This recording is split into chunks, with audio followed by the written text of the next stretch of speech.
So, hello aspirants, welcome again to this channel. আশা রাখছি আসলে আগের ভিডিওগুলো তোমরা দেখেছো সবাই, কেননা আগের ভিডিওগুলো দেখা প্রয়োজন। কি কারণে প্রয়োজন সেটা একটু হালকা করে বলি। আশা করি আগেরবার আমি বলেছি, তাও বলি যে আমাদের মেন পারপাস হলো যে এভারগ্রিন প্রশ্নগুলো, সেগুলো যেগুলো বারবার রিপিট হয় প্রত্যেক পরীক্ষাতে, সেই প্রশ্নগুলোকে আমাদের বেছে কুটে নিয়ে এসে এখানে সেই প্রশ্নগুলো পোস্টমর্টম করা, ঠিক আছে? যাতে করে সেই সামনের যে পরীক্ষাগুলো আমাদের আসছে সেই পরীক্ষাতেও যখন এই প্রশ্নগুলো আসবে সেগুলো যেন আমাদের মিস না যায়। বোঝা যাচ্ছে কি বলতে চাইছি? তোমরা যদি না দেখে থাকো একবার দেখে এসে সুবিধা হবে। চলো তাহলে আজকে নেক্সট কোশ্চেন আমরা মুভ করি। নেক্সট কোশ্চেন মানে আমাদের ফার্স্ট কোশ্চেন আজকের ক্লাসে। তো আগের এটাও বলে দিই যে আগের দিন আমাদের দুটো ক্লাস হয়েছিল, মেনলি একটা ক্লাসেরই কথা ছিল, কিন্তু এত পরিমাণে আমাদের তথ্য দেওয়া হয়ে যাচ্ছিল, এত পরিমাণে ফ্যাক্ট হয়ে যাচ্ছিল একটা ক্লাসে, এই একটা ক্লাস করা সম্ভব হয়নি। ওই 10-20টা প্রশ্নকে 10টা করে দুটো পার্ট করা হয়। বোঝা যাচ্ছে কি বলতে চাইছেন? চেষ্টা করবো আজকের প্রশ্নগুলো একটু হালকা ফ্যাক্ট কম দিয়ে এই 1 ঘন্টা বা 50 মিনিটের মধ্যে 20টা প্রশ্ন নামানো সুবিধা হবে তাহলে। চলো স্টার্ট করছি। ফার্স্ট কোশ্চেন কি আছে? Basketball has two teams consist of players on each team. মানে পরিষ্কার ভাবে বলতে চাইছে আমাদের যে বাস্কেটবলের দুটো টিম আছে, কিন্তু প্রত্যেক টিমে কতজন করে প্লেয়ার খেলে সেটা আমাদের জানতে হবে। ঘুরিয়ে বিজিয়ে পড়ে গেছে, তো বলার দরকারই পড়ে না, বলতেই পারতো যে basketball team has how many players, মিটে যেতে ঝামেলা আমাদের। যাই হোক, চলো আমরা ডিটেলসটা একটু দেখে নিই। ডিটেলস দেখে আমরা এটার অ্যান্সারটা করছি। চলো দেখা একদম শেষে আসবে আমাদের স্পার্কথ্রো। এটা আমাদের ইম্পর্টেন্ট না বেশি একটা, আমি কোনো জিনিস কোথাও পাইনি। তাহলে পোলোটা খুবই ইম্পর্টেন্ট, পোলোটা মনে রাখতে হবে। পোলো দেখো এরকম ভাবে মনে রাখতে পারো যে পোলোতে আমাদের 4টি লেটার আছে, দ্যাটস ওয়াই এখানে 4টে প্লেয়ার থাকবে আমাদের, ঠিক আছে? পোলোর উপরে আসে আমাদের বাস্কেটবলে 5টি, তারপরে আসে আমাদের ভলিবলতে আছে 6টি, তারপর আমাদের ওয়াটার পোলো, কবাডি আর হ্যান্ডবল, এখানে আছে আমাদের 6 আর কি 7টি। খুবই ইম্পর্টেন্ট, এ কটা মনে রাখতে হবে। এবার আছে বেসবল। বেসবল আর বাস্কেটবলে কেউ গুলিয়ে ফেল না। বেসবলে আমাদের থাকে হলো 9 জন, ঠিক আছে? বাস্কেটবলে থাকে আমাদের 5 জন। খোখো সিমিলারলি বেসবলের মতনই 9 জন করে থাকে। তারপরে এটাও আমাদের দরকার নেই, পাইনি আমি কোনদিন কোথাও। তারপরে আসে ক্রিকেট, হকি, ফুটবল, এটা আমাদের 11 জন করে থাকে, আমরা জানি সবাই। এবার আসে আমাদের রাগবি। রাগবি হলে সব থেকে বেশি প্লেয়ার কনসিস্ট করে, মানে সব থেকে বেশি প্লেয়ার রাগবিতেই পাওয়া যায়, 15 জন করে, ঠিক আছে? এই 3 আর 3 6 আর 3 9, 9 আর 6 15, ঠিক আছে? এরকম এই মানুষ সিস্টেমে এরকম ভাবে দেওয়ার কারণ হলো আমরা খুব কুড়ে, ঠিক আছে? সহজে আমরা অনেক পড়ে দেখতে চাই না কোনো কিছু, ঠিক আছে? সেই কারণে আমাদের মনেও থাকে না। এবার এরকম ভাবে দিয়েছি যাতে কেউ ওই বেসবল আমাদের 5, সরি বেসবল আমাদের 7, এরকম ভাবে যেন দেখে বেরিয়ে নেবে। ওরা যেন পাশে এটা গুনে দেখে, গুনে দেখলে পরে না আমাদের যে ইন্টেনশন পাওয়ারটা আর স্ট্রং হবে এবং মনে থাকবে আমাদের ভালো, সেই কারণে এটা দেওয়া। তাহলে আমরা আশা করি আমাদের এই বাস্কেটবলের উত্তর পেয়ে গেছি। চলো দেখা যাক। বাস্কেটবল হ্যাজ হাউ মেনি, বাদ দাও, বাস্কেটবল আমাদের কতজন প্লেয়ার চেয়েছে, আমরা এখান থেকে পেয়ে গেছি আমাদের 5 জন, ঠিক আছে? এই players are there in basketball. Next question, what is the meaning of term Kathak? এটা আমাদের সেই আগের দিনের মতো বলেছিলাম রিপিট হবে কোশ্চেন, সেরকমই রিপিট হচ্ছে।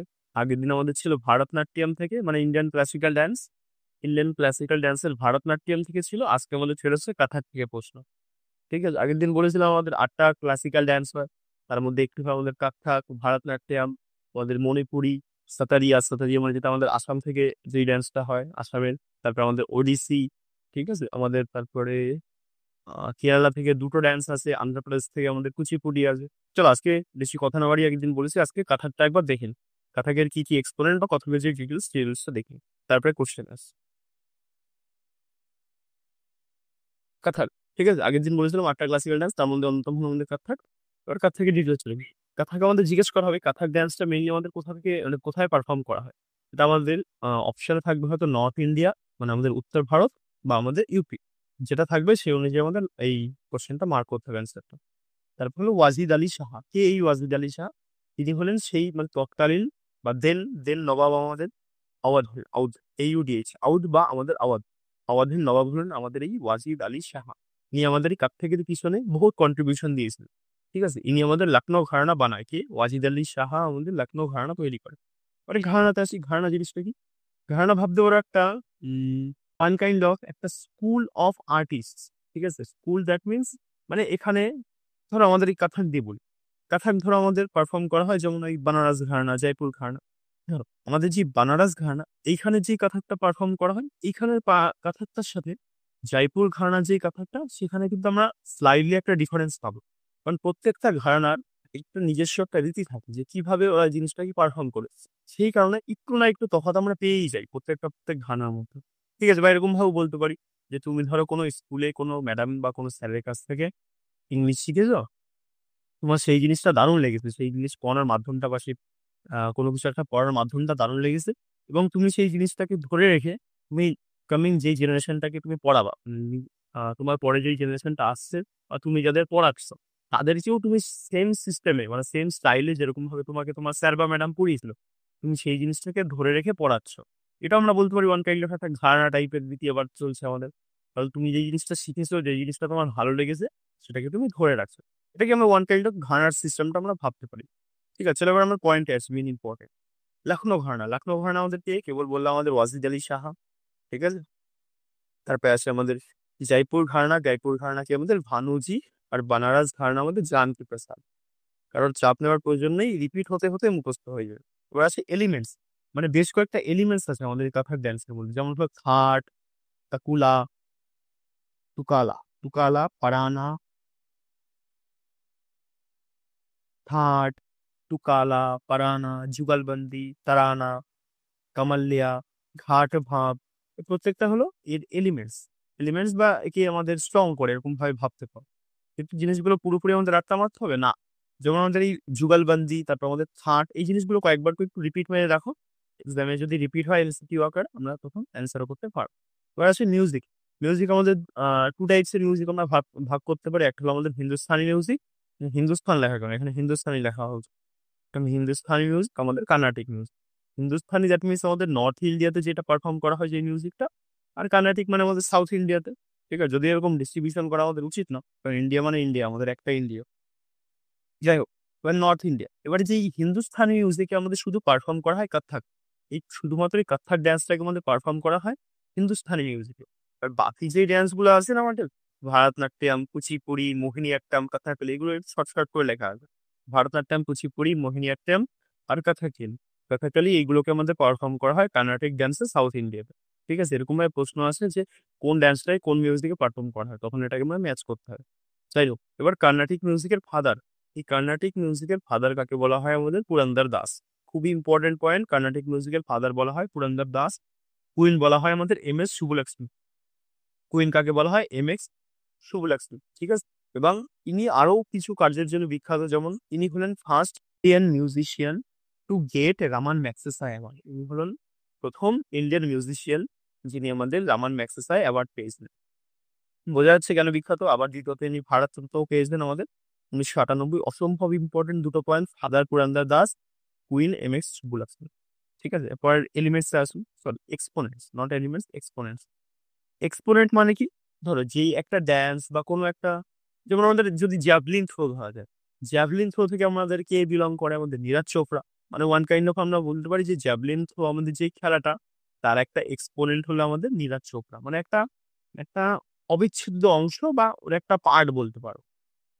ঠিক আছে, সেরকমই আমাদের এই কত্থক ডান্স যারা পারফর্ম করে বা খুবই সুন্দরভাবে যারা পারফর্ম করে, তাদেরকে আমাদের এর এক্সপোনেন্ট বলা হয়। ওরা আমাদের বেশ কিছু এক্সপোনেন্ট মনে রাখা প্রয়োজন বা আমাদের মনে রাখতে হয়, যেহেতু আমাদের পরীক্ষাতে আসে, নাহলে কে মনে রাখতো।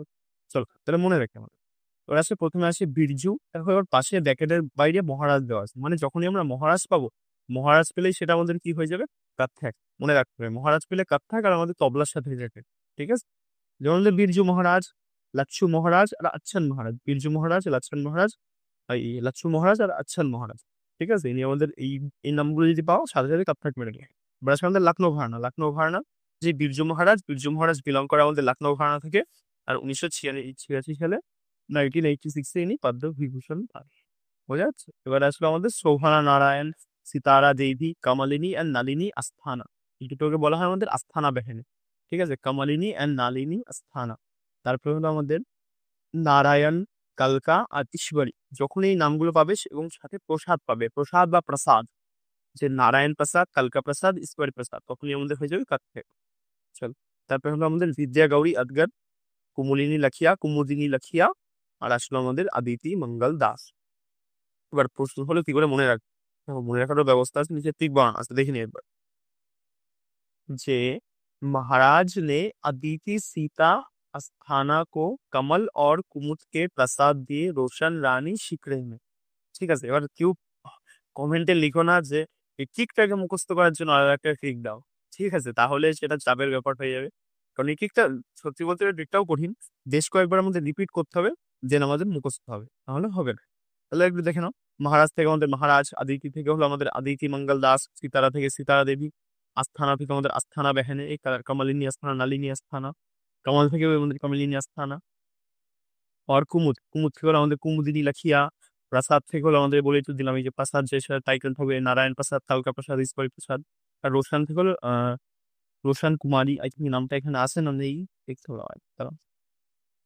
রোশন থেকে আই থিঙ্ক এই নামটা নেই।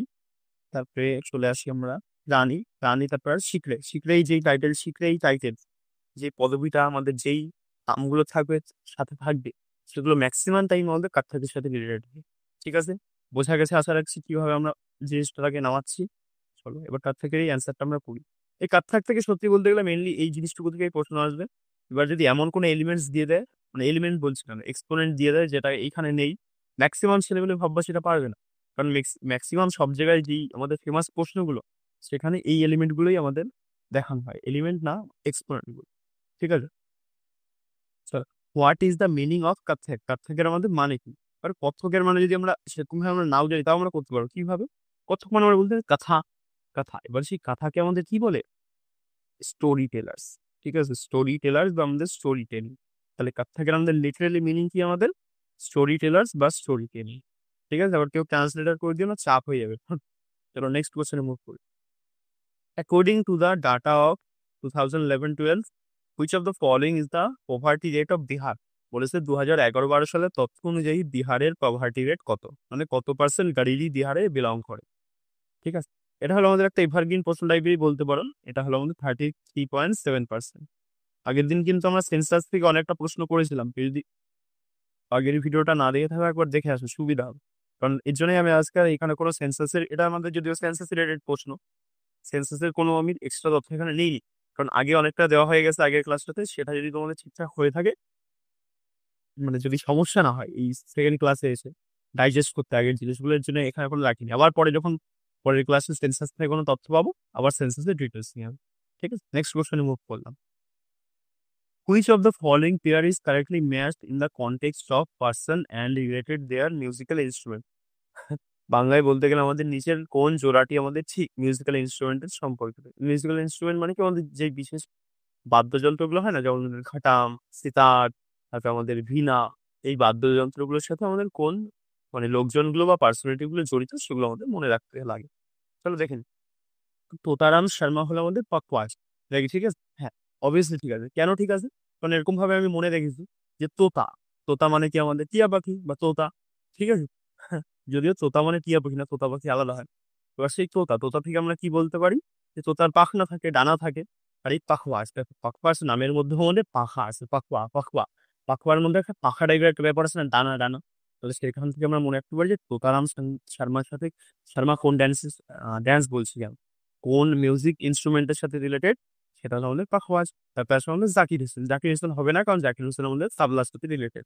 আমাদের এখানে ফ্লুট দেওয়া আছে, তাহলে আমাদের অনলি ওয়ান ইজ কারেক্ট। বুঝতে পারছেন? চলো এবার নিচে আমাদের সিতার আর তবলার আই থিঙ্ক কয়েকটা ডিটেলস দেওয়া আছে, একটু একটু দেখেন, মানে এক্সপোনেন্ট সম্পর্কে। দেখো, টোটাল টোটাল আমাদের যে বাদ্যযন্ত্রের আছে না, বাদ্যযন্ত্রকে আমরা 4 ভাগে ভাগ করতে পারি। একটা হলো আমাদের কর্ডোফোনস, কি একটা আমাদের কর্ডোফোনস বা তন্তু বাদ্যযন্ত্র। যারা সিজিএল ওরিয়েন্টেড বা আমাদের এনটিপিসি ওরিয়েন্টেড, তারা এটা দেখো, যারা আমাদের স্টেটের, তাদেরই আই থিঙ্ক এই জিনিসটা দেয় না সহজে, আমি কোথাও পাইনি স্টেটের পরীক্ষাতে, ওরা হালকা স্কিপ করতে পারে। চল, আমাদের বলছে এখানে কর্ডোফোনস, কর্ডোফোনস হলো আমাদের তন্তু বাদ্যযন্ত্র বা আমাদের স্ট্রিং ইনস্ট্রুমেন্ট। মানে দেখো না, যে ইনস্ট্রুমেন্ট গুলো তোমাদের স্ট্রিং বা তার টাইপের থাকে, সেটাকে বলে আমাদের কর্ডোফোন। তারপর হলো আমাদের এইরকম, এইরকম দ্যাট মিনস আমাদের এয়ার, এয়ার এয়ার মানে আমাদের হাওয়া, হাওয়া রিলেটেড যেগুলো সেগুলো বলে আমাদের এইরকম।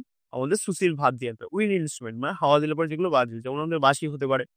ঠিক আছে, তারপর হলো আমাদের membrane open, membrane that means আমাদের মেমব্রেন মানে চামড়া, আমরা জানি। ঠিক আছে, মেমব্রেন মানে আমাদের চামড়া, একটা আস্তরণ। সেই মেমব্রেন ওপন তাহলে কি হবে? আবার নির্দেহ বাদ্যযন্ত্রে বা আমাদের যেই দেখি দেখি বলি, পারকিউশন ইনস্ট্রুমেন্টও বলে এটাকে। Have stressed membrane of animal skin to vibrate to produce sound when struck, মানে যখন আমরা স্ট্রাক করি সেটার উপরে, যেমন আমরা তাবলা স্ট্রাক করলে পরে আওয়াজ হয়, সেটাকে বলে আমাদের মেমব্রেন অফ। এবার আসলে আমাদের ইডোফোন, ইডোফোন বা আমাদের ঘানা বাদ দিয়ে আনতে হবে। বলছে ইট ভাইব্রেটস হোয়েন স্ট্রাক, মানে আহ এটাকে আমাদের চামড়াও থাকে না, ওরকম কিছু থাকে না, এটা আমাদের একটু ভিতরে ফাঁপা টাইপের থাকে। যখনই এটাকে আমরা স্ট্রাক করি, ওটা ভাইব্রেট করে এবং ভাইব্রেট করে আমাদের আওয়াজ জেনারেট করে, মানে বলে সাউন্ড জেনারেট করে। ঠিক আছে, ইডোফোন। তাহলে এবার মেন জিনিস জায়গাটা চলে আসে আমাদের সিতারা। সবার লাগবে, প্রত্যেকটা পরীক্ষায় জিজ্ঞেস করা হয়, আগেও জিজ্ঞেস করা হয়েছে, সামনেও জিজ্ঞেস করা হবে। চলো সিতার, সিতারের সাথে আমাদের কোন কোন ফেমাস পার্সোনালিটি গুলো জড়িত দেখিন। রবিশঙ্কর, রবিশঙ্কর আমাদের সিতারার সাথে জড়িত। পণ্ডিত রবিশঙ্কর, ইনি আমাদের ভারতরত্ন পেয়েছিলেন 1999 সালে, first Indian to receive Grammy for West mist east, 1968। ওনার যেই অ্যালবামটা ওয়েস্ট মিস্ট ইস্ট, এই অ্যালবামটার জন্য উনি 1968 সালে বা 1968 ইয়ারে ফার্স্ট আমাদের ইন্ডিয়ান যে গ্র্যামি রিসিভ করেছিল, মনে রাখতে হবে, অসম্ভব ইম্পর্টেন্ট পয়েন্ট। আর ভারতরত্ন অ্যাওয়ার্ড পায় হলো 1999 সালে, খুবই ইম্পর্টেন্ট। এবার আসলে আমাদের অনুষ্কা শঙ্কর, বিলায়ত খান, ইমারাত খান, নিখিল ব্যানার্জি, শাহিদ পারভেজ, বুদ্ধাদিত্য মুখার্জি, পণ্ডিত হরাশঙ্কর ভট্টাচার্য অ্যান্ড অরবিন্দ পারিখ। ঠিক আছে, বারবার রিপিট করতে হবে জিনিসটাকে আমাদের। ঠিক আছে, বারবার রিপিট বলাও উচিত না, আগের দিন বলেছে। যাক, তাহলে আরেকবার বলে দিই, পণ্ডিত রবিশঙ্কর সিতারের সাথে, অনুষ্কা শঙ্কর, ভিলায়ত খান, ইমারাত খান, নিখিল ব্যানার্জি, শাহিদ পারভেজ, বুদ্ধাদিত্য মুখার্জি, পণ্ডিত হরাশঙ্কর ভট্টাচার্য আর অরবিন্দ পারিখ। বা কারোর যদি এরকম ভাবেও মনে হয় যেরকম ভাবে মুখস্থ হচ্ছে না, তাহলে সে নিচে কমেন্ট করতে পারো। এগুলো মনে রাখার অনেক ট্রিক আছে, আমার যে ট্রিক বা পদ্ধতিগুলো আছে, সেগুলো দিয়ে ধর আমি একটা ভিডিও বানিয়ে দিলাম কি করে এই জিনিসটাকে আমরা রিটেন করবো বা মনে রাখবো। কারণ এটা তো এই ক্লাসে বলতে গেলে খুব বড় হয়ে গেছে, যেটা বলা হচ্ছে না, যে কমেন্ট করে আমি সেই হিসেবে বানিয়ে দেবো। এবার তাবলা, তাবলা থেকে আজকে পুরোটুকু নিয়েছি, তাবলা আজকে অল্প কয়েকজনের নাম নিয়েছি। যে উস্তাদ আল্লাহ রাখা, আল্লাহ রাখা হলো আমাদের তবলার সাথে জড়িত।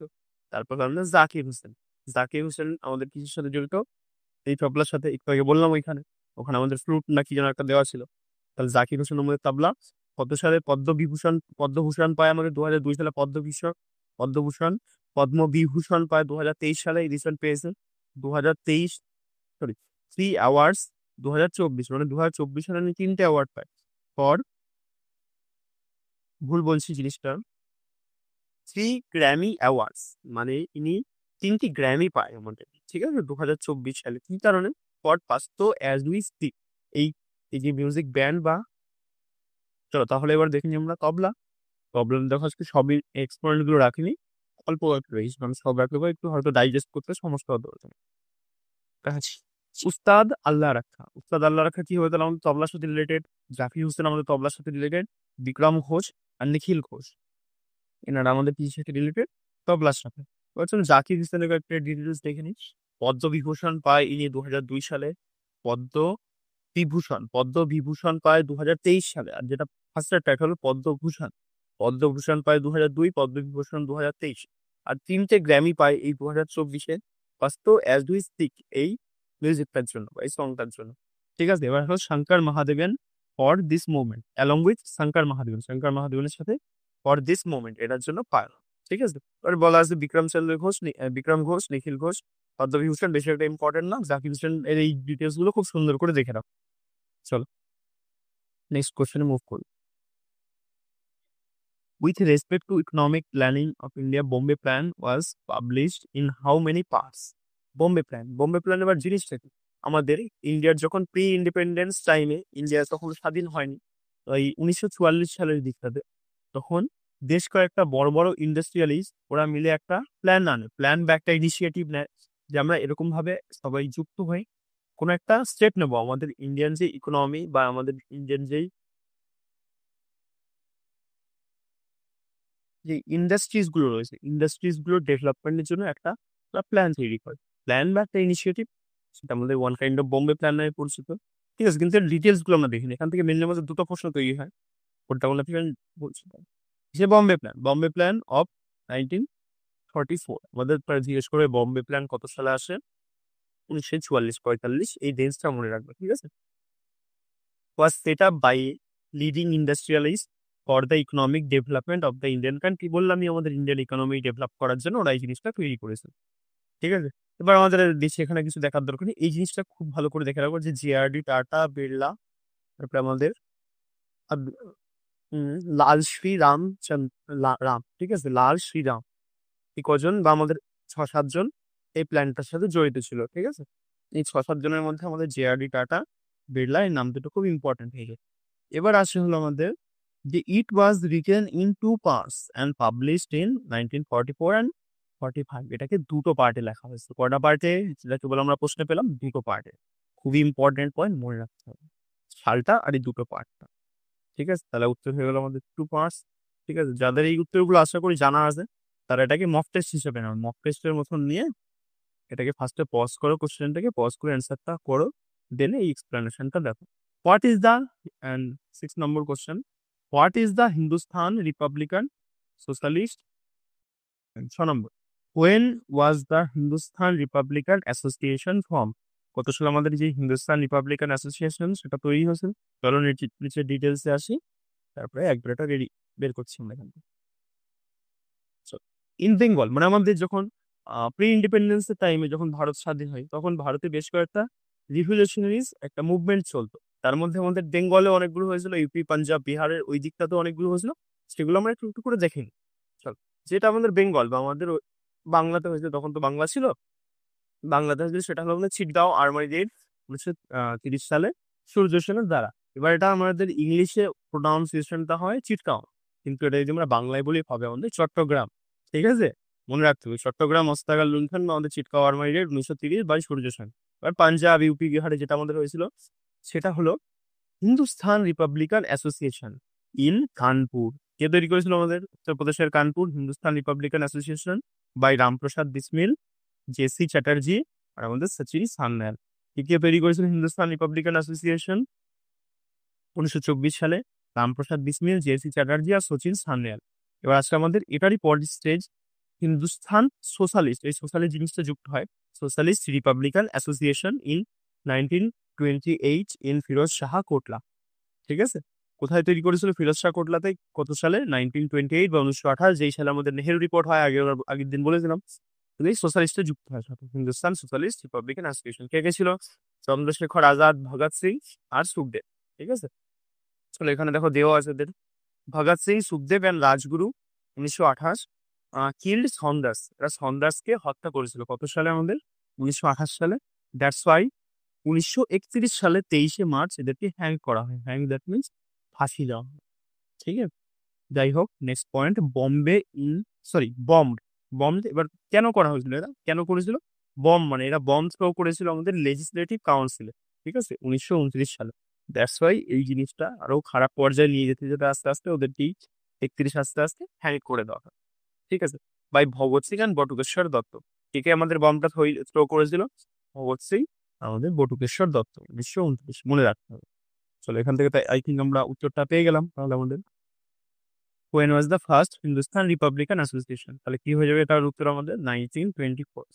এবার যদি সাথে সোশ্যালিস্ট লেগে যায়, সোশ্যালিস্ট লাগলে পরেই আমাদের হয়ে যাবে 1928। Next question, where was the first nuclear power plant set up in India? খুবই একটা সুন্দর একটা সোজা প্রশ্ন, আমরা পড়েছি বহুবার প্রশ্নটা। দেখা যাক নিউক্লিয়ার পাওয়ার স্টেশনে যে আমাদের প্ল্যান্টের যে ডিটেলস গুলো আছে সবটা দেখে নিই। Tarapur. Tarapur atomic power station আমাদের ফার্স্ট কোথায় তৈরি হয়? আমাদের মহারাষ্ট্রতে। এবার এটাকে আমাদের কি বলা হয়?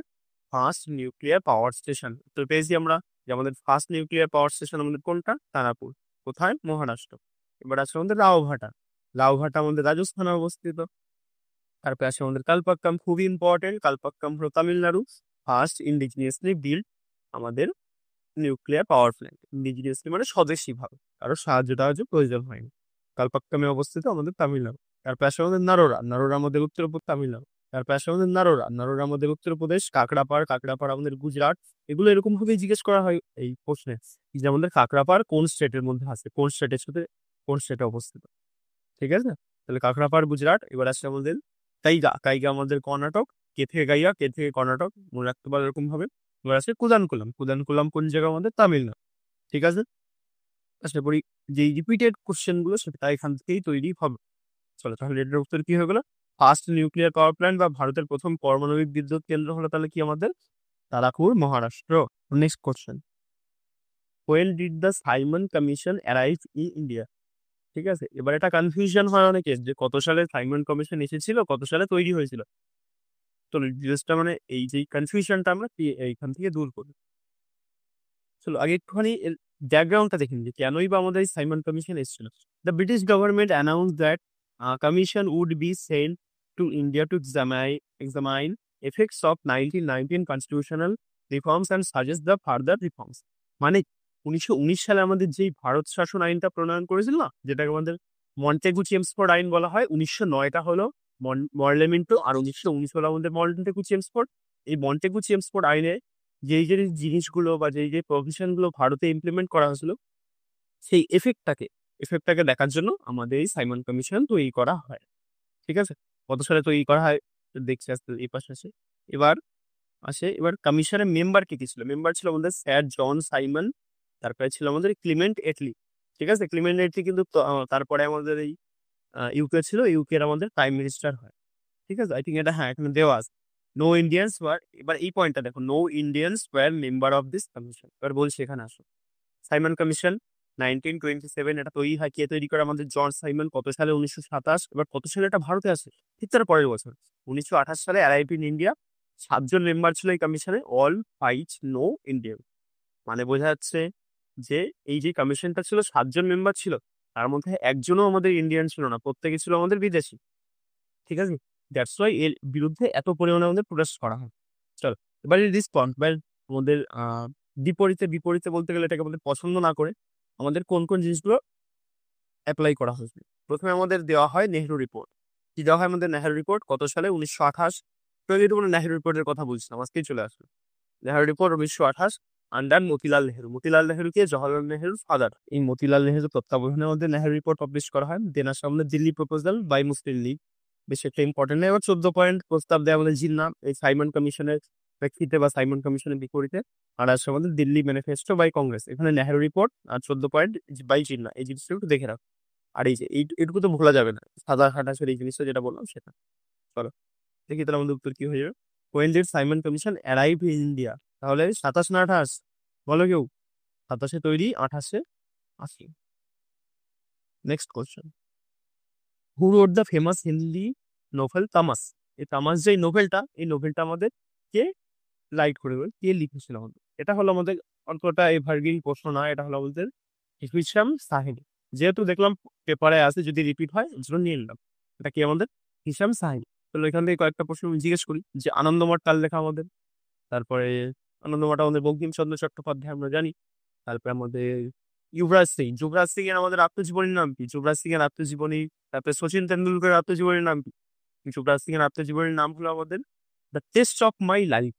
ঠিক আছে, মানে তার টেস্ট অফ মাই লাইফ। মানে শুনেছিলাম না একবার যে যুবরাজ সিং এর আমাদের ক্যান্সার হয়েছিল, সেখান থেকে কি করে নিজেকে স্ট্রাগল করে বেরোলো, এটা ওয়ান কাইন্ড অফ ওই জিনিসটা সম্পর্কিত আমাদের। তারপর হলো আমাদের কার জিজ্ঞেস করলাম? সচিন তেন্ডুলকার। সচিন তেন্ডুলকার সচিন তেন্ডুলকার আত্মজীবনীর নাম হলো প্লেইং ইট মাই ওয়ে। তারপরে আসছে আমাদের দাদা দাদা বা আমাদের ক্যাপ্টেন। ঠিক আছে, দাদাগিরি। তাহলে সৌরভ গাঙ্গুলির আত্মজীবনী কি হয়ে যাবে আমাদের? সৌরভ গাঙ্গুলির আত্মজীবনীর নাম হলো আমাদের আ সেঞ্চুরি ইজ নট এনাফ। ঠিক আছে, পরের দিন চেষ্টা করবো একটা স্লাইড অ্যাড করার, তাহলে অনেকগুলো হয়ে যাবে আমাদের একবারে। এখন নেক্সট কোশ্চেনে মুভ করি আমরা। Which industry uses limestone as র ম্যাটেরিয়াল? র ম্যাটেরিয়াল বা একদম কাঁচা মাল হিসাবে আমাদের কোন ইন্ডাস্ট্রি লাইমস্টোন ইউজ করে? কি হবে উত্তর? সিমেন্ট ইন্ডাস্ট্রি, কারণ সিমেন্ট আমাদের সব থেকে বেশি লাইমস্টোন প্রয়োজন হয়।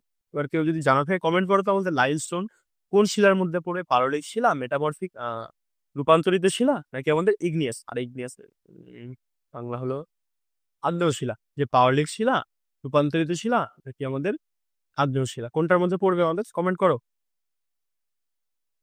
Next question, what is the unit of temperature in SI unit? Temperature unit কি আমাদের? SI unit. ঠিক আছে, টেম্পারেচার ইউনিট দেখিনি, সোজা জিনিস, তো একবার করে সবকটা আমরা রিপিট করে নিই। চলো মিকার, আমাদের এসআই ইউনিটে জানি আমাদের 7টা জিনিস আছে। 7টার মধ্যে আমাদের এই ইউনিটগুলো আমাদের প্রয়োজন হয়, যেহেতু পরীক্ষায় জিজ্ঞেস করে। লেন্থ, লেন্থের ইউনিট কি আমাদের? মিটার। লেন্থের ইউনিট কি হবে আমাদের? মিটার। তারপরে বলেছি থার্মোডাইনামিক টেম্পারেচার। আগের দিন কিন্তু আমাদের থার্মোডাইনামিকের প্রশ্ন ছিল যে থার্মোডাইনামিক এই যে ফিজিক্সের ব্রাঞ্চটা, এই ব্রাঞ্চটা কিসের সাথে ডিল করে? আমাদের ডিল করে টেম্পারেচারের সাথে। তাহলে আমাদের টেম্পারেচারের কি হয়ে যাবে? টেম্পারেচারের ইউনিট হলো আমাদের কেলভিন। খুবই ইম্পোর্টেন্ট এইগুলো এই দুটো জিজ্ঞেস করা হয়, কোন দুটো আমি বলছি দাঁড়াও। টেম্পারেচার কি হয়ে যাবে আমাদের? কেলভিন। তারপরে ইলেকট্রিক কারেন্ট। ইলেকট্রিক কারেন্ট হলো আমাদের অ্যাম্পিয়ার। এই দুটো খুব পরিমাণে জিজ্ঞেস করা হয়। টেম্পারেচার কেলভিন, ইলেকট্রিক কারেন্ট আমাদের অ্যাম্পিয়ার, টাইম হলো আমাদের সেকেন্ড, লুমিনাস ইন্টেন্সিটি হলো আমাদের ক্যান্ডেলা, ক্যান্ডেলা বা সিডি, লুমিনাস ইন্টেন্সিটি ক্যান্ডেলা বা সিডি। আর মাস, মাস মানে কি? কোনো কিছুর ভর। যদি আমি জিজ্ঞেস করি যে আমাদের ধরো পৃথিবীতে একটা জিনিসের মাস হলো 60 কেজি। পৃথিবীতে একটা জিনিসের মাস হলো 60 কেজি, তাহলে সেটার মাস আমাদের চাঁদে গিয়ে কত হবে? কেউ কমেন্ট করো তো দেখি। এবার আসছে আমাদের amount of substance. Amount of সাবস্টেন্সের এসআই ইউনিট হলো আমাদের মোল। বোঝা যাচ্ছে? তাহলে এই দুটো ভুললে কিন্তু চলবে না, দুটো বা তিনটা মানে টেম্পারেচার, ইলেকট্রিক কারেন্ট আর আমাদের লুমিনাস ইন্টেন্সিটি। এই তিনটা থেকে খুব রিপিট হয়, খুব। টেম্পারেচার আমাদের kelvin, electric current ampere, luminous intensity আমাদের ক্যান্ডেলা। চলো তাহলে দেখে নিই আমাদের এখানে কি ছিল। আমাদের টেম্পারেচার। টেম্পারেচার তাহলে কি হবে আমাদের? দেখো এখানে অপশনও দিয়েছে ভুল ভালো অপশন। এটা হয়ে যাবে আমাদের কেলভিন। সোজা প্রশ্ন। চলো next question. Which position has been created in Indian Constitution to provide legal advice to central government? মানে সেন্ট্রাল গভর্নমেন্টকে লিগাল অ্যাডভাইস দেওয়ার জন্য আমাদের কাকে, মানে কোন পদটাকে তৈরি করা হয়েছে? যে আমাদের কেন্দ্রীয় আইনসভা আছে, কেন্দ্রীয় সরকারকে সেখানে আইন বিষয়ক পরামর্শ দেওয়ার জন্য কোন পদটি তৈরি করা হয়েছে? সেটা হলো আমাদের অ্যাটর্নি জেনারেল। কি হবে আমাদের? Attorney general. ঠিক আছে, আবার কি chief justice of supreme court মেরে দিও না, চাপ হয়ে যাবে তাহলে। আমাদের অ্যান্সার হয়ে গেল অ্যাটর্নি জেনারেল। এবার যদি আর কনফিউশন হয় এই পয়েন্টটা আমি বলে দিই একবারে। আমাদের যেরকম কেন্দ্রের যেরকম অ্যাটর্নি জেনারেল আছে, attorney general that means legal adviser আমাদের কেন্দ্রের, ঠিক আছে, সেরকম স্টেটেরও এরকম জেনারেল থাকে, সেটাকে আমাদের বলা হয় অ্যাডভোকেট জেনারেল। তাহলে যদি স্টেট জিজ্ঞেস করতাম আমরা অ্যাডভোকেট জেনারেল মারতাম, যেহেতু আমাদের ওভার ইন্ডিয়া জিজ্ঞেস করেছে তাহলে আমরা কি মারবো? আমাদের অ্যাটর্নি জেনারেল। চলো অ্যাটর্নি জেনারেল ডিটেলস গুলো একবার দেখে নিই আমরা। অ্যাটর্নি জেনারেল কত নম্বর আর্টিকেল আছে আমাদের ইন্ডিয়ান কনস্টিটিউশনে? 76 নম্বর আর্টিকেলে আছে। Attorney general of India considered the highest law officer of India, মানে এনাকে আমাদের ইন্ডিয়ার হাইয়েস্ট ল অফিসার বলা হয়। Appointed by the president. কে অ্যাপয়েন্ট করে? প্রেসিডেন্ট অ্যাপয়েন্ট করে। Holds office during his pleasure. এই লাইনটা আমার খুব হাসি লাগে, পানি মনে হয়, যে যতদিন প্রেসিডেন্টের প্লেজার থাকবে এই অ্যাটর্নি জেনারেল উপরে, ততদিন ইনি এই পদটায় থাকতে পারবেন। মানে কোনো টাইমের এরকম লিমিটেশন নেই। যতদিন প্রেসিডেন্ট প্লেজার করবে বা প্রেসিডেন্টকে প্লেজার দিতে থাকবেন ইনি, ততদিন ইনি এই পদে থাকতে পারবেন। তারপরে qualified two be appointed as the chief justice of জাজ অফ সুপ্রিম কোর্ট, মানে সুপ্রিম কোর্টের জাজ হওয়ার জন্য যোগ্যতা থাকতে হবে, তাহলেই কিন্তু অ্যাপয়েন্ট করবে। এই এরা কাউকে অ্যাপয়েন্ট করে দেবে না। চলো এবার salary and condition services determined by president. যেহেতু প্রেসিডেন্টকে প্লেজার দেয়, তাহলে প্রেসিডেন্টও এনাকে ডিটারমাইন করে দেবে তোমার কত মায়না কি হ্যানা ত্যানা। ঠিক আছে, চলো এবার ডিউটি। ইনি কি কি ডিউটি আমাদের পারফর্ম করে? To advise the government on the legal matters, মানে যে লিগাল ম্যাটার্স গুলো আছে না, যে আইনি ম্যাটার্স গুলো, সেগুলোতে ইনি অ্যাডভাইস করে ইন্ডিয়াকে, ইন্ডিয়া বা আমাদের গভর্নমেন্ট, যে কিভাবে কোন জিনিসটা করলে পরে আমাদের সুবিধা হবে। তারপর হলো appear in behalf of government of India in supreme court. Like supreme কোর্টে ধরো আমাদের গভর্নমেন্ট অফ ইন্ডিয়াকে নিয়ে কেউ কেস টেস করে দিয়েছে, যে গভর্নমেন্ট অফ ইন্ডিয়াতে এই জিনিসটা আমার পছন্দ হচ্ছে না, বা কোনো একটা রিজনে কেস করে দেয়, তখন ইনি আমাদের ইন্ডিয়াকে রিপ্রেজেন্ট করবে। যদি এরকম ফট করে এরকম কেস করা তো সোজা মুখের কথা না, ঠিক আছে, তখন ইনি কি করবে? যদি কেউ করে দেয় তখন ইনি ইন্ডিয়াকে রিপ্রেজেন্ট করবে আমাদের সুপ্রিম কোর্টে। বোঝা যাচ্ছে? এবার to appear in high court in cases concerning government of India when required, মানে যখন কোনো গভর্নমেন্ট অফ ইন্ডিয়া সম্পর্কিত কেসও যখন হাইকোর্টে ওঠে, তখন ইনি আমাদের সেখানে অ্যাপিয়ার হয় বা সেখানে উপস্থিত হয়, সেই জিনিসটাকে খুঁটিনাটি দেখেন। তারপরে রাইটস, এনার কি কি রাইটস আছে বা কি কি ক্ষমতা আছে? Has the right to audience in all the courts in the territory, মানে আমাদের ইন্ডিয়ার টেরিটরিতে বা ভূখণ্ডের মধ্যে যত কোর্ট আছে, সে যে কোনো কোর্টে ইনি আমাদের কি করতে পারবেন? অ্যাপিয়ার হতে পারবেন বা অডিয়েন্স করতে পারবেন, মানে শুনতে পারবেন সেই কোর্টের যে রায় বা জাজমেন্ট গুলো, সেগুলো শুনতে পারবেন বা সেখানে উপস্থিত থাকতে পারবেন। তারপরে has the rights to speak and take part in the parliamentary proceedings, মানে আমাদের পার্লামেন্টের যে প্রসিডিং গুলো হয় না, সেই প্রসিডিং গুলোতে ইনি কি করতে পারবেন? স্পিক করতে পারবেন, মানে বলতে পারবেন এবং ওখানে একটা অংশ নিতে পারবেন। কিন্তু এক্সেপশন আছে, does not enjoy the right to vote, মানে ধরো এই পাশে 100 জন মেম্বার আছে, কোনো একটা বিল নিয়ে ডিবেট হচ্ছে, উনি ডিবেটের মধ্যে অংশগ্রহণ করলো, ফুল পরিমাণে ডিবেট করলো, কিন্তু যখন ভোটাভুটি হচ্ছে তখন 50টা ভোট এই পাশে পড়লো, 50টা ভোট এই পাশে পড়লো, কিন্তু ইনি কিন্তু ভোট দিতে পারবেন না, তাকে ভোট দিতে দেওয়া হবে না, কারণ এনার ভোটের যে রাইটটা সেটা নেই। তখন এই ডিসাইড ভোটটা কে দেবে? আমাদের স্পিকার দেবে। তাই কিন্তু মনে রাখা প্রয়োজন যে আমাদের যে ডিসাইড ভোটটা থাকে না, যখন এরকম ইকুয়াল হয়ে যায় দু সাইডে, তখন ডিসাইড ভোটটা দেয় আমাদের স্পিকার। তারপর all the privileges and immunities available to member parliament are guaranteed to the AG, মানে আমাদের পার্লামেন্টের মেম্বারদের যত প্রিভিলেজ বা ইয়েগুলো থাকে, যে সুবিধা সুযোগ সুবিধাগুলো থাকে, সেগুলো গ্যারান্টেড বাই এই আমাদের অ্যাটর্নি জেনারেল অফ ইন্ডিয়া। ঠিক আছে, এবার আমাদের ফার্স্ট অ্যাটর্নি জেনারেলকে MC Setalvad, first attorney general MC Setalvad. আর কারেন্ট এখন বর্তমান যে অ্যাটর্নি জেনারেল আছে সেটা হলো আমাদের, তিনি হলেন আমাদের আর ভেঙ্কটরমণি।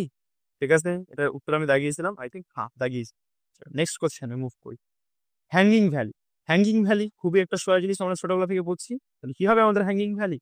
গ্লেশিয়ার। হ্যাঙ্গিং ভ্যালি যে এই এক্সাম্পল, এই ল্যান্ডফর্মটা এটা আমাদের কিভাবে তৈরি হয়? গ্লেশিয়ারের ক্ষয়কার্যের ফলে এটা আমাদের তৈরি হয় হ্যাঙ্গিং ভ্যালি। চলো এবার বাদ বাকি অন্য জায়গা থেকেও তো আমাদের প্রশ্ন আসতে পারে, একটু দেখেন। বাই গ্লেশিয়ার্স, বাই কি গ্লেশিয়ার্স, গ্লেশিয়ার ইরোশনাল আর ডিপোজিশন তোমার দেখতে হবে না, এত ডেস্টে জিজ্ঞেস করবে না, এটা দেখে নাও। SAARC, rises, horn, hanging valley আর গ্লেশিয়ার ভ্যালি, এটা আমাদের কি হবে? গ্লেশিয়ার। তারপরে মরাইল, এসকার্স, ডার্মিলস, আউটওয়াশ প্লেন্স, কি কি হলো আমাদের গ্লেশিয়ারের দ্বারা তৈরি? Cirque, horn, hanging valley, glacier valley, glacier valley, moraine, scars, drumlins, drumlins, ঠিক আছে, এটা কিন্তু উচ্চারণটা একটু অন্যরকম, গ্রুমিলস আর আউটওয়াশ প্লেন্স, এটা হলো আমাদের গ্লেশিয়ারের দ্বারা। মনে রাখবে, কয়েকবার রিপিট করবে, বা আমি যেটা বলছি 2 বা 3 মাস শোনো, আশা করি যেটুকু মনে থাকবে পরীক্ষায় তোমরা এমসিকিউ পাবো, মেরে দিতে পারবো, সমস্যা না। এবার আসলে ল্যান্ডফর্ম। ল্যান্ডফর্ম আমাদের রিভারের দ্বারা, নদীর ক্ষয়কার্যের ফলে যে ল্যান্ডফর্ম গুলো তৈরি হয় সেটা। চলো দেখেন, আগে বলি নদীর আমাদের 3টে প্রবাহ হয়, ঠিক আছে। যখন নদী কোনো একটা জায়গা থেকে উৎপত্তি লাভ করছে, তখন সে সব থেকে গতি থাকে জানি আমরা, তখন সে কি করে? ক্ষয় কাজ করে, ক্ষয় কাজ করতে করতে সেই জিনিসটাকে বহন করে নিয়ে আসে, এবং যখন তার এই বহনের শক্তিটাও চলে যায়, সে সেই জিনিসগুলোকে ডিপোজিট করে বা জমা করে, এবং যখন সেই ক্ষয় করে, সেটাকে বলা হয় আমাদের ইউথ স্টেজ, বা একদম প্রথম পর্যায়ে ইউথ স্টেজ। তাতে যখন যে জিনিসটাকে বহন করে ওই সেডিমেন্ট বা পলিগুলোকে, সেটাকে বলে আমাদের কোন স্টেজ? Mature stage. মনে রাখবা, মনে রাখতে হবে। ম্যাচিওর স্টেজ হলো, এবার যখন সেই জিনিসগুলোকে আমাদের ডিপোজিট করছে, মানে আর বয়ে নিয়ে যাওয়ার ক্ষমতা নেই, স্পিড একদম কমে গেছে নদীর, সেই জিনিসগুলোকে ডিপোজিট করছে, এটা হলো আমাদের স্টোর স্টেজ। মনে থাকবে। চলো কি বলছে, এই four stage follow in speed, erosional feature বলে দিয়েছি সব। ম্যাচিওর স্টেজ আমাদের বহন করে, আমাদের ওর স্টেজে ডিপোজিট করে। চলো এখান থেকে একটু দেখে নিই। ইউথ স্টেজ, ইউথ স্টেজ আমাদের কি কি তৈরি করে? ভি শেপ ভ্যালি, গর্জেস, তারপরে ক্যানিয়ন, ওয়াটারফল, তারপর আমাদের মিয়েন্ডার, এটা এটা এটা দরকার নেই, এটা দরকার নেই, ঠিক আছে। এই কটা দেখে রাখো, ফি শেপ ভ্যালি, গজেস, ক্যানিয়ন্স, ওয়াটারফলস আর র্যাপিডস, এই জিনিসটা দেখে রাখো। এবার ম্যাচিওর স্টেজ, খুব ইম্পর্টেন্ট পয়েন্ট, আগের দিন আমি একটা মেন্সের মক টেস্টে পেয়েছি, সিজিএল মেন্সের মক টেস্টে, ঠিক আছে, যে আমাদের এই মিয়েন্ডার্স, মিয়েন্ডার্স আমাদের নদীর কোন গতি, মানে কোন প্রবাহে তৈরি হয়, সেটা হলো আমাদের ম্যাচিওর স্টেজ, মনে রাখো। এবার হলো ওল্ড, ওল্ড স্টেজে কি তৈরি হয়? অক্সবোলেক্স, ডেল্টা, লেভিস আর ফ্লাড প্লেন্স, ঠিক আছে। কি কি হবে? অক্সবোলেক, ডেল্টা, লেভিস আর ফ্লাড প্লেন্স। অক্সবোলেক আশা করি বুঝি আমরা, যে নদীর অর্শক্ষুরাকৃতির হ্রদ, পরিষ্কার বাংলায় বলতে গেলে, ঠিক আছে। এখন কি করে বোঝাবো? ছবি তো এখানে ইনস্টল করা নেই, সুবিধা হবে। চলো এবার এখানে আমাদের কয়েকটা দিয়েছে, এটা আমাদের অ্যাওলিয়ান দিয়েছে। অ্যাওলিয়ান দ্যাট মিনস আমাদের বলতো কি, মানে বায়ু, বায়ুর ক্ষয়কার্যের পরে যেটা হয় সেটাকে বলে আমাদের অ্যাওলিয়ান ল্যান্ডফর্ম। দেখেন একটু, ইরোশনাল, ইরোশনাল ক্ষয়কার্যের ফলে, এটা হলো আমাদের পেডিপ্লেন, প্লেয়ার্স, মাশরুম রক আর পেডেস্ট্রিয়াল রক। এই 4টে জিনিস আমাদের কি কি কারণে হয়? বায়ুর ক্ষয়কার্যের ফলে হয়। মেনলি আমাদের মরুভূমিতে দেখা যায়। এবার ডিপোজিশনাল, মানে মানে ডিপোজিট করে বালিগুলোকে, তাহলে স্যান্ড ডিউনস, এটাকে আমাদের অন্যভাবে বলা হয় বার্চেন্স বা সিফ, ঠিক আছে। তাহলে আরেকবার রিপিট করে দিই। পেরিপ্লেন মানে আমাদের যেগুলি বায়ুর ক্ষয়কার্যের ফলে দেখা যায়, পেরিপ্লেন, প্লেয়ার্স, মাশরুম রক, আমাদের পেডিস্ট্রিয়াল রক, আর আমাদের স্যান্ড ডিউনস, বার্চেল, সিফ। মনে থাকবে আশা করি। চলো নেক্সট কোশ্চেনে মুভ করি। এটা বলেছি উত্তর ডিটেলসে বলে দিই। Next question, what is the name of the capital of Chhattisgarh? সোজা প্রশ্ন, খুবই সোজা প্রশ্ন। ছত্তিশগড় আমরা জানি, বহুবার পড়েছি আমরা, ইন্ডিয়ার ব্যাপার যেহেতু, রায়পুর। চলো ম্যাপটা খুবই সুন্দর লাগছে, চলো একবার দেখে নিয়েছি জিনিসটা এখান থেকে, মানে প্রত্যেকটা আমাদের রাজ্যের রাজধানীগুলো। চলো নর্থ ইস্ট থেকে শুরু করি। নর্থ ইস্টটা খুব ইম্পর্টেন্ট, নর্থ ইস্ট থেকে খুব জিজ্ঞেস করা হয় যে নর্থ ইস্ট। নর্থ ইস্টের প্রথমে আসে আমাদের অরুণাচল প্রদেশ। অরুণাচল প্রদেশ কি হবে আমাদের? ইটানগর। অরুণাচল প্রদেশ ইটানগর। নাগাল্যান্ড আমাদের কোহিমা, মণিপুর আমাদের ইম্ফল, মিজোরাম আমাদের আইজল, ত্রিপুরা আমাদের আগরতলা, মেঘালয় শিলং, আসামের ধুবড়ি, তারপরে সিকিমের গ্যাংটক আমাদের ওয়েস্ট বেঙ্গলের কলকাতা, বিহারের পাটনা, ঝাড়খণ্ডের রাঁচি, ভুবনেশ্বর উড়িষ্যা, উত্তরপ্রদেশ লখনৌ, রায়পুর ছত্তিশগড়, দিল্লি আমাদের দিল্লি, দিল্লির আমাদের নিউ দিল্লি, পাঞ্জাব আমাদের পাঞ্জাব আর হরিয়ানা হলো ছত্তিশগড়, উত্তরাখণ্ড হলো আমাদের দেরাদুন, হিমাচল প্রদেশ সিমলা, রাজস্থান জয়পুর, ভোপাল মধ্যপ্রদেশ, গুজরাট হলো দিয়েছে এখানে ভুলভাল দিয়েছে, গুজরাট হবে গান্ধীনগর। ঠিক আছে, গান্ধীধামও দিয়েছে, গান্ধীনগর হবে এটা। ঠিক আছে, তারপর হলো আমাদের দামনদিউ, দামনদিউ দাদরানগর হবে এটা। তারপরে আসলে আমাদের মহারাষ্ট্রে হলো মুম্বাই, হায়দ্রাবাদ তেলেঙ্গানা, কর্ণাটক হলো বেঙ্গালুরু, আর পানাজি গোয়া হলো পানাজি। ঠিক আছে, মনে রাখবে গোয়া আমাদের স্মলেস্ট স্টেট, আর আমাদের লার্জেস্ট স্টেট হলো রাজস্থান। Goa smallest, largest Rajasthan. তারপরে আসলে আমাদের কেরালা, কেরালা হলো তিরুবনন্তপুরম, তিরুবনন্তপুরম। তামিলনাড়ু আমাদের চেন্নাই। ঠিক আছে, আর কিছু বাকি আছে অন্ধ্রপ্রদেশ। হয়ে গেল, যাই হোক বলেছি আই থিঙ্ক সব কটা। আর কিছু বাকি আছে জম্মু কাশ্মীর আমাদের শ্রীনগর। ঠিক আছে, একবার করে শুনে রাখবে, বা যদি শুনতে সমস্যা হয় জিনিসগুলো একবার নিজে পজ করে দেখে রাখবে। চলো নেক্সট কোশ্চেনে মুভ করলাম। Of the following not are unicellular animal, নিচের কোনটি ইউনিসেলুলার নয়, মানে এককোষী নয়? তাহলে আমাদের কি হবে? Tapeworm, blue green algae, bacteria না অ্যামোইবা বা অ্যামিবা? চলো দেখে নিই, এখান থেকে রিলিজটা দেখি, তারপর আশা করি আমাদের সুবিধা হবে জিনিসটা অ্যান্সার করতে। চলো, ইউনিসেলুলার। ইউনিসেলুলার মানে যেটা এককোষী, সেটার এই ফাইলাম, এই ফাইলামটাকে আমাদের কি বলা হয়? প্রোটিস্ট। প্রোটিস্ট বা প্রোটিস্টা। দেখি কোনো কিছু বলার মতো না নাকি। লোকোমোশন থ্রু অ্যাপেন্ডেজেস, ঠিক আছে একবার বলে দিতে হবে হালকা করে। প্রোটিস্টা এটা আই থিঙ্ক আমাদের যারা স্টেটের পরীক্ষা দিচ্ছ না, স্টেটের পরীক্ষার জন্য ডিটেলসটা লাগবে না, তারা শুধু এক্সাম্পল গুলো পড়ে নিও, তাদের কাজ হয়ে যাবে। আর যারা এনটিবিসি রিলেটেড প্রশ্ন, মানে এনটিবিসির জন্য পড়ছো, তাদের ডেপথের প্রশ্ন জিজ্ঞেস করবে, একটু দেখে রাখবে। ঠিক আছে, ইউনিসেলুলার প্রোটিস্টা এই ফাইলামটা। ঠিক আছে, এবার লোকোমোশন থ্রু অ্যাপেন্ডেজেস, এরা অ্যাপেন্ডেজেস থ্রু লোকোমোশন করে। অ্যাপেন্ডেজ মানে একটু গুগলে দেখে নিও, কারণ ছবি অ্যাড করা নেই তো বলতে গেলে অসুবিধা হয়। লোকোমোশন মানে গমন করে, অ্যাপেন্ডেজেসের মাধ্যমে এটা পড়ে দিলাম। Cell wall is absent in except euglena. খুব ইম্পর্টেন্ট পয়েন্ট, এই যে প্রোটিস্টাদের মধ্যে ইউগ্লিনা ছাড়া বাকিদের মধ্যে আমাদের সেল ওয়াল অ্যাবসেন্ট। ঠিক আছে, বোঝা যাচ্ছে কি বলছি? মানে সবার মধ্যে সেল ওয়াল দেখা যায় না, শুধুমাত্র ইউগ্লিনা ছাড়া, এক্সেপ্ট ইউগ্লিনা। তারপরে ক্যান্ডি অটোট্রপিক আর হেটেরোট্রপিক দু ধরনের হতে পারে, মানে এটা হলো মোড অফ নিউট্রিশন। একটা হলো নিজেই নিজের খাদ্য তৈরি করে, আর একটা হলো লোকের উপর নির্ভর করা, অন্যের উপর নির্ভর করে বেঁচে থাকা। ঠিক আছে, সেটা হলো আমাদের হেটেরোটপিক। এক্সাম্পল গুলো দেখে নিই। অ্যালগি, ডায়াটমস আর প্রোটোজোয়া। অ্যালগি, ডায়াটম, প্রোটোজোয়া মনে রাখতে হবে। এবার আছে ফাইলাম, যে প্রোটোজোয়া যে ফাইলামটা, এই ফাইলামটা একটুখানি আমরা একটু দেখি। ফাইলাম জিনিসটা কি, বা আমাদের অ্যানিমাল কিংডম জিনিসটা কি, বা প্ল্যান্ট কিংডম জিনিসটা কি? কারোর যদি এই রিলেটেড ভিডিও ইচ্ছা হয় দেখার বা শোনার বা খুব সহজে মনে রাখার, সে আমাকে কমেন্ট করুন, আমি সেরকম ভাবে ঠিক সময়টা একদম ভিডিও নিয়ে আসবো। যাই হোক, এবার আমাদের যে প্রোটোজোয়া, এই প্রোটোজোয়া আমাদের মেনলি দেখা যায় অ্যাকোয়াটিক রিজনে। অ্যাকোয়াটিক মানে একটু ভেজা ভেজা সাথে সাথে জায়গায় দেখা যায়। তারপরে আমাদের এই প্রোটোজোয়া কিন্তু ফ্রি লিভিং হয়। ফ্রি লিভিং, প্যারাসিটিক বা সিম্বায়োটিক, তিন ধরনের হতে পারে। ফ্রি লিভিং মানে নিজের খাদ্য নিজেই তৈরি করে, প্যারাসাইটিক মানে অন্যের উপর নির্ভর করে বেঁচে থাকে, আর সিম্বায়োটিক মানে কোনো একটা কিছুর সাথে সিম্বায়োটিক রিলেশনশিপে গিয়ে দুজনে মিলে একে অপরের খাদ্য যোগান দেয়, বা একে অপরকে শেল্টার প্রদান করে। ঠিক আছে, এটা এরকম একটা সিম্বায়োটিক রিলেশন আমাদের পারফর্ম করে লাইকের। ঠিক আছে, মনে রাখতে হবে। এবার হলো আসে আমাদের প্যারামেশিয়াম। প্যারামেশিয়াম যদি কারোর খুব ডিটেলস জানতে ইচ্ছা না হয়, মনে রাখতে ইচ্ছা নয়, এই জিনিসটা মনে রাখো। ঠিক আছে, প্যারামেশিয়াম কিসের সাহায্যে নিজের গমন করে? গমন করে মানে এক জায়গা থেকে এক জায়গায় যাওয়া আসা করে। Cilia, paramecium cilia, paramecium cilia, এরকম ভাবে রিপিট করো, মনে থেকে যাবে। Euglena flagellum, euglena flagellum. ঠিক আছে, টেলস লাইক স্ট্রাকচার, এটা এখানে ওকে মুভমেন্টে হেল্প করে। দেন আসলে আমাদের অ্যামোইবা। অ্যামোইবা হলো আমাদের সিউডোপড, সিউডোপড বা আমাদের ক্ষণপদ। অ্যামোইবা, সিউডোপড, ক্ষণপদ। অ্যামোইবা, সিউডোপড বা ক্ষণপদ, এগুলো আমাদের ওদের হেল্প করে মুভমেন্টে। বোঝা গেছে আশা করি। তাহলে এই উদাহরণগুলো দেখে নাও একবার। ইউনিসেলের উদাহরণ হলো অ্যালগি, ডায়াটমস আর প্রোটোজোয়া।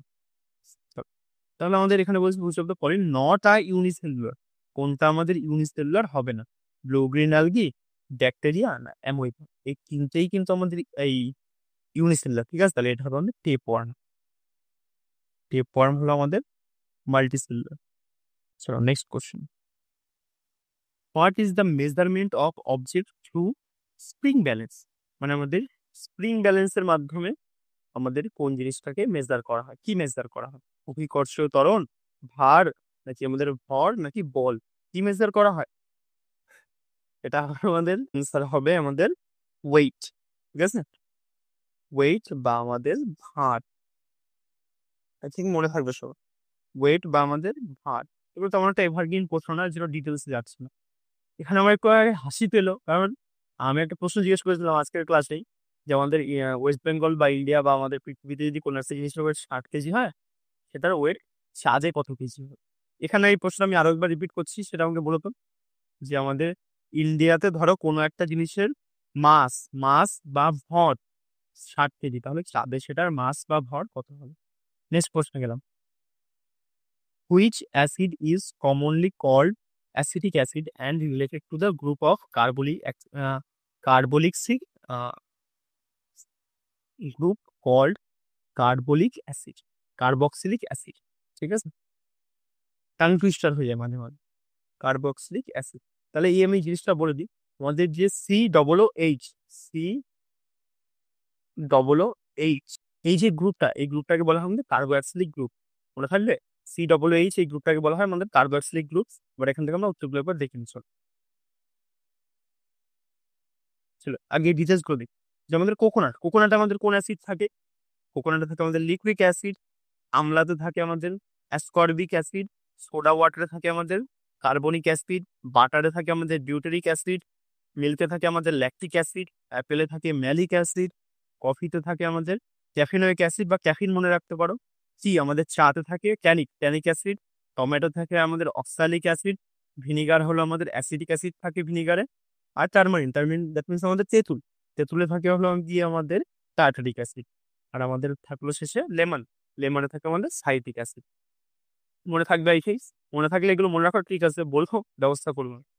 এবার এগুলো খুব রিপিট হয় কিন্তু এগুলো দেখে রাখো। এবার এই যে এখানে আসি, ফর্মিক অ্যাসিডের সংজ্ঞাটা একটু দেখে রাখো। ফর্মিক অ্যাসিড কোথায় থাকে বলো তো? আমাদের পিঁপড়ের হুল আছে না, পিঁপড়ের হুলে থাকে আমাদের ফর্মিক অ্যাসিড। তারপরে অ্যাসিডিক অ্যাসিড তো কেবল আমরা পেলাম, ভিনিগার থাকে আমাদের CH3COOH। ফর্মিক অ্যাসিডের সংজ্ঞা HCOOH। ঠিক আছে, তারপরে এই দুটো একটু লিখে রাখো, বিউটিক অ্যাসিড আমাদের প্রোপিওনিক অ্যাসিড। ঠিক আছে, এটা আমাদের চেয়েছে কি এখানে, কি commonly called acetic acid and is related to the group called carbolic acid। মানে এটা তাহলে কোনটা হবে আমাদের উত্তর, বলো, কমেন্ট করো। উত্তর হয়ে যাবে আমাদের ইথানোয়িক অ্যাসিড। তো next question, which gland secrets growth hormone? আমাদের গ্রোথ হরমোন কোন গ্ল্যান্ড সিক্রেট করে? চলো দেখি, এই উত্তরটাকে বলে দিই, এটা হবে আমাদের পিটুইটারি গ্ল্যান্ড। ঠিক আছে, আমাদের গ্রোথ হরমোন কে সিক্রেট করে? আমাদের পিটুইটারি গ্ল্যান্ড। ফার্স্টে গ্রোথ হরমোন থেকে শুরু করি। গ্রোথ হরমোন আমাদের কোন গ্ল্যান্ড এই সিক্রেট করে আমাদের বা কারণ করে? Pituitary gland. পিটুইটারি গ্ল্যান্ডকে আমাদের মাস্টার গ্ল্যান্ড বলা হয়। প্রত্যেকটা পয়েন্ট ইম্পর্টেন্ট, একটাও ছাড় না। ওদের নোন অ্যাজ সোমাটোট্রপিন, এটা আমাদের সোমাটোট্রপিন নামে পরিচিত। লেস অ্যামাউন্ট লিডস টু ড্রফিজম, মানে এটা যদি কম পরিমাণে ক্ষরণ হয়, এটা আমাদের ড্রফিজম, একটা রোগ। এই ড্রফিজমটাকে এটা লিড করে বা তৈরি করে, ড্রফিজম হয়। আর যদি সারপ্লাস অ্যামাউন্ট লিডস হয়, মানে যদি সারপ্লাস মানে বেশি পরিমাণে ক্ষরণ হয়, তখন এটা আমাদের হয়ে যায় অ্যাক্রোমেগালি। ঠিক আছে, ইম্পর্টেন্ট, মনে রাখতে হবে। এটা হচ্ছে thyroxine released by thyroid gland. আমাদের কোথেকে রিলিজ হয়? থাইরয়েড গ্ল্যান্ড থেকে, লার্জেস্ট এন্ডোক্রাইন গ্ল্যান্ড। মনে রাখতে হবে, খুব ইম্পর্টেন্ট, লার্জেস্ট এন্ডোক্রাইন গ্ল্যান্ড কি? আমাদের thyroid gland. Located in neck region, neck মানে আমাদের গলা আছে না, গলার কাছে থাইরয়েড, এই থাইরক্সিন তো না, থাইরয়েড যে গ্ল্যান্ডটা সেটা দেখা দেয়। এটা আমাদের মনে রাখতে হবে, বাটারফ্লাই শেপের হয়। ঠিক আছে, deficiency of iodine cause goitre. ঠিক আছে, এবার যদি আমাদের আয়োডিনের ডেফিসিয়েন্সি হয় বা অভাব হয়, তখন আমাদের কোন রোগ হয়? গয়টার। এবার আসছি আমরা adrenaline gland. Adrenaline regulate blood pressure, heartbeat. আমাদের বলতাম না ছোটবেলায় যে ভয় পেয়ে গেছি আমরা, এটা সেই ভয় পাওয়ার সাথে রিলেটেড। ঠিক আছে, এটা ওয়ান কাইন্ড অফ, এই হরমোনটাকে আমাদের বলা হয় ফাইট অর ফ্লাইট হরমোন। ঠিক আছে, অনেক করো ইয়া মরো, বা বাঁচো নয় মরো, সেরকম টাইপের হরমোন। ঠিক আছে, যখন আমরা খুব পরিমাণে ভয় পেয়ে যাই না, তখন আমাদের এই হরমোনটা সিক্রেট হয়। চলো, তাহলে আর ডেফিসিয়েন্সি, এটা যদি ডেফিসিয়েন্সি হয়ে যায়, তাহলে আমাদের হয় অ্যাডিসন্স ডিজিজ। আর ইনসুলিন আর গ্লুকাগন সিক্রেট বাই আমাদের প্যানক্রিয়াসের দ্বারা ইনসুলিন আর গ্লুকাগন আমাদের সিক্রেট করা হয়। আর আমাদের এটা আমাদের কি করে? Regulate sugar level in blood. ব্লাডে আমাদের সুগার লেভেলকে রেগুলেট করে। তারপরে আসলে আমাদের সেক্স হরমোন, আমাদের দু প্রকারের সেক্স হরমোন, একটা হলো মেলদের দেখা যায়, একটা হলো ফিমেলদের। মেলদের যে সেক্স হরমোনটা দেখা যায় সেটা হলো আমাদের টেস্টোস্টেরন, আর ফিমেলদের যেটা দেখা যায় সেটা হলো আমাদের ইস্ট্রোজেন আর প্রোজেস্টেরন। চল, তো পেয়ে গেছি আমরা, নেক্সট কোশ্চেনে মুভ করি। রুরাল এমপ্লয়মেন্ট গ্যারান্টি, না, রুরাল এমপ্লয়মেন্ট জেনারেশন, এটা গ্যারান্টি বলে দিও না কেউ, ঠিক আছে, তাহলে মহাত্মা গান্ধী হয়ে যাবে। জেনারেশন প্রোগ্রাম REGP কত সালে হয় এটা? 1995। নট দ্যাট মাচ ইম্পর্টেন্ট, যেহেতু আগেরবার প্রিভিয়াস ইয়ারে এসছে, তাও দেখে রাখবো কয়েকবার, কিন্তু এটা আমাদের এভারগ্রিন না। যাই হোক, নেক্সট কোশ্চেনে মুভ করি। The news paper Kesari, Kesari news পেপারটা আমাদের কে দেয়? এটা হলো আমাদের বাল গঙ্গাধর তিলক। কে দেয় আমাদের? বাল গঙ্গাধর তিলক। বাল গঙ্গাধর তিলকের আরো কিছু আমরা ডিটেলস দেখে নিই। Bal Gangadhar Tilak launch two newspaper, Kesari and Maratha. কেবল যেটা বললাম, এটা মনে রাখতে হবে যে কেসরি যে নিউজ পেপারটা সেটা হলো মারাঠা ল্যাঙ্গুয়েজে, আর মারাঠা নিউজ পেপারটা ইংলিশ ল্যাঙ্গুয়েজে। হি অর্গানাইজড গণপতি, গণপতি আর শিবাজি ফেস্টিভ্যাল। এই গণপতি আর শিবাজি ফেস্টিভ্যাল আমাদের কে অর্গানাইজ করেছিল? বাল গঙ্গাধর তিলক। তারটাও দেখে রাখো, খুব ইম্পর্টেন্ট। তার পাশে আমাদের home rule League, home rule League কত সালে তৈরি করেছিলেন? 1916 সালে। ঠিক আছে, আরো একটা এনার খুব বিখ্যাত স্লোগান, যে swaraj is my birthright and I shall have it. Swaraj হলো আমাদের জন্মগত অধিকার এবং আমি এটাকে অর্জন করেই ছাড়বো। তারপর ইনি আমাদের লোকমান্য নামে পরিচিত। এবার এনার যেটা তাই ছিল, মানে আমাদের বলা হতো তিনজনকে একসাথে সবসময় বলা হতো, লাল বাল পান। ঠিক আছে, তাহলে পরের ডিটেলস গুলোতে আছি। হ্যাঁ, লাল বাল পান বলে দিলাম। হ্যাঁ, he wrote the books the Arctic home to Vedas and Gita Rahasya. এই দুটো বই কে লিখেছিল? আমাদের Bal Gangadhar Tilak. The Arctic home to Vedas, Veda, Veda আমাদের আছে না, বেদ, সেই আর্কটিক হোম টু বেদাস আর গীতা রহস্য। ঠিক আছে, এবার লাল বাল পাল বলে দিয়েছি, বাল গঙ্গাধর তিলক বলে দিয়েছি। হ্যাঁ, ফাদার অফ ইন্ডিয়ান আনরেস্ট, এনাকে আমাদের বলা হতো ফাদার অফ ইন্ডিয়ান আনরেস্ট। বলা হতো না, মানে একজন ব্রিটিশার এনাকে বলেছিল, এই তকমাটা দিয়েছিল। ঠিক আছে, এই ব্রিটিশারটার নাম কি হলো আমাদের? ভ্যালেন্টাইন চিরল, মনে রাখতে হবে। আর মহাত্মা গান্ধী নাকি বলেছিল the maker of modern India. খুব ইম্পর্টেন্ট প্রত্যেকটা পয়েন্ট না রিলেটেড, আর যত প্রশ্ন তৈরি হবে এখান থেকে এই পয়েন্টগুলো দিতে ওরা বাধ্য আমাদের এক্সামিনার, কারণ তাহলে সব থেকে এভারগ্রিন পয়েন্ট এগুলো বা আমাদের তথ্য এনার সম্পর্কে। নেক্সট, ট্রপিক্যাল সাইক্লোন, আজকে 21টা প্রশ্ন হবে। ঠিক আছে, ট্রপিক্যাল সাইক্লোন আর নোন, কারো যদি মনে হয় যে ভিডিও বড় হয়েছে, চেষ্টা করবে কি প্রথমে 25 মিনিট দেখার, তারপর দিন 25 মিনিট দেখে ফেলার, যেহেতু আমাদের মাঝখানে একদিন করে গ্যাপ থাকছে, সুবিধা হচ্ছে। এবার tropical cyclone are known as আমাদের টাইফুন। এই টাইফুন নামে পরিচিত টাইফুন হওয়া উচিত ছিল। ঠিক আছে, লাস্টে একটা এনাসের দরকার ছিল আমাদের। টাইফুন, টাইফুনটা আমাদের কোথায় দেখা যায়? চল ওখানে দেখে নিই আমরা। টাইফুন, টাইফুন কোথায় দেখা যায়? আমাদের সাউথ চায়না, এখানে সাউথটা লেখি, চায়নার দেখা যায়, ওয়েস্টার্ন প্যাসিফিক। ঠিক আছে, তারপর উইরি উইরি, উইরি উইরি কোন জায়গায়? আমাদের অস্ট্রেলিয়া। সাইক্লোন আমাদের ইন্ডিয়াতে, ইন্ডিয়ার যে সাইক্লোন গুলো আছে সেটাকে আমরা সাইক্লোনই বলি। আর হ্যারিকেন, হ্যারিকেন আমরা কোথায় বলি? ইউএসএ আর মেক্সিকো। ইউএসএ আর মেক্সিকোতে যে আমাদের ঝড়গুলো আসে সেটাকে আমরা কি বলি? হ্যারিকেন। ঠিক আছে, USA Mexico, cyclone India, Australia willy বলি, আর আমাদের টাইফুন চায়না। আমাদের এটা কি ছিল? আমাদের টাইফুন। দ্যাটস ওয়াই এটা আমাদের উত্তর হয়ে যাবে চায়না। ঠিক আছে, আশা করি 55 মিনিটের কাছাকাছি চলে এসছে। থ্যাংক ইউ সবাইকে, পরে আবার দেখা হচ্ছে।